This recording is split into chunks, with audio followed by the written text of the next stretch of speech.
Čo ti chodí hlavou, keď počúvaš môj hlas? Hovoríš si, čo táto zase rieši? Nemá čo na práci. Kto je na ňu zvedavý?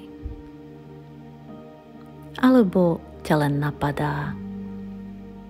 Aký príjemný hlas. Nechám ho len tak znieť. Možno sa niečo nové dozviem a možno aj nie. Nechám to tak. Všetko je na niečo dobré. Vieš, je úplne nepodstatné, čo hovoria slová, čo hovorí človek. Podstatné je, ako sa cítiš, čo vieš inému človeku dať. A tým nemyslím, že mu niečo kúpiš,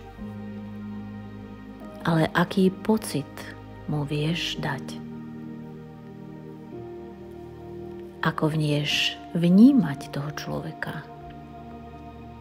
Či ho vieš povzbudiť, či si to vieš užiť s ním. Bez telefónu, počúvať jeho hlas, byť tam pre neho.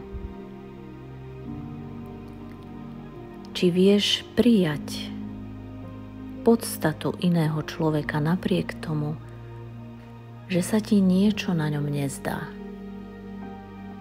Či vieš prijať samú seba alebo toho človeka takého, aký je. Prijať jeho spôsob myslenia, vyjadrovania,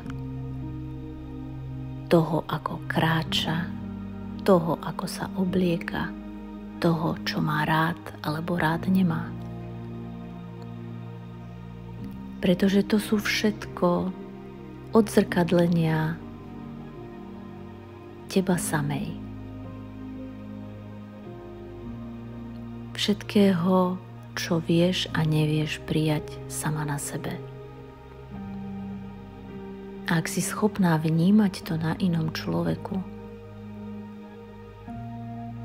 časom dokážeš odstrániť aj to, čo sa ti na sebe nepáči.